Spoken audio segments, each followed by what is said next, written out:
parler de quelque chose qui nous embête souvent, c'est la gastro. Alors la gastro, qu'est-ce que c'est quand on a dit j'ai la gastro? Quels sont les symptômes? Alors on peut bien sûr avoir des troubles digestifs, qui peuvent être accompagnés par de la diarrhée, des choses comme ça. Alors quand on est dedans, si je puis dire, qu'est-ce que l'on fait? Alors on a des moyens très très simples, parce que c'est des choses qui sont classiques, c'est des façons d'éliminer les toxines. C'est-à-dire que vous avez une toxine, vous avez mangé quelque chose qui ne va pas, vous avez pris un coup de froid. Ça peut venir de multiples situations. C'est pour ça qu'on retrouve souvent la gastro en hiver ou à l'automne, parce qu'il y a des changements de temps. Alors, qu'est-ce que l'on peut faire? On a la gastro. Eh bien, qu'est-ce que faisaient nos anciens?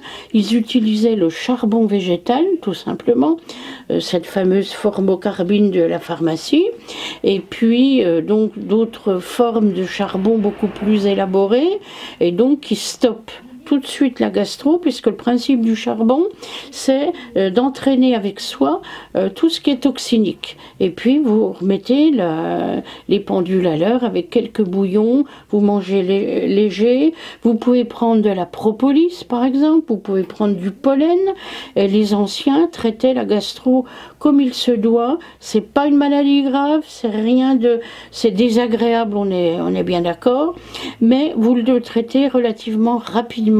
Alors bien sûr, on a eu en médecine classique, qui n'est pas la médecine traditionnelle, bien sûr des antibiotiques, des tas de machins qui ne servent strictement à rien, parce qu'on traite bien sûr une gastro sans antibiotiques, simplement avec des produits naturels. Alors il y a déjà une chose qui est extrêmement importante, c'est au niveau de la nutrition, c'est de penser à la mastication. Mâcher les aliments permet deux choses extrêmement importantes, parce qu'on a oublié que la digestion commençait dans la bouche et non pas dans l'estomac, et donc le fait de mâcher les aliments fait que vous avez un côté antiseptique de la salive. Donc si l'aliment est bien imbibé de salive, vous allez déjà éliminer 9 fois sur 10 toutes les gastro. Ensuite, une petite précision, le fait de bien mâcher lance le programme des enzymes, coenzymes digestives, et principalement pancréatiques. Et donc ça, c'est pour nous quelque chose d'important au niveau général de notre vie au quotidien. Donc bien mâcher, c'est extrêmement important.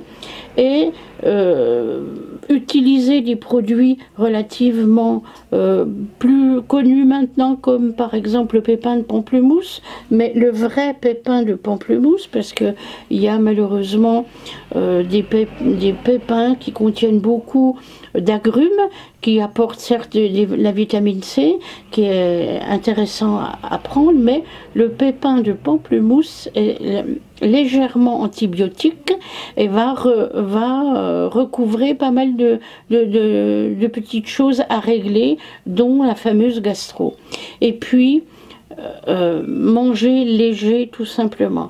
Et en quelques jours, la gastro doit être réglée, sans autre forme de procès que ce que je vous ai indiqué, et puis rester au chaud si c'est pas le moment de sortir, de prendre froid, etc.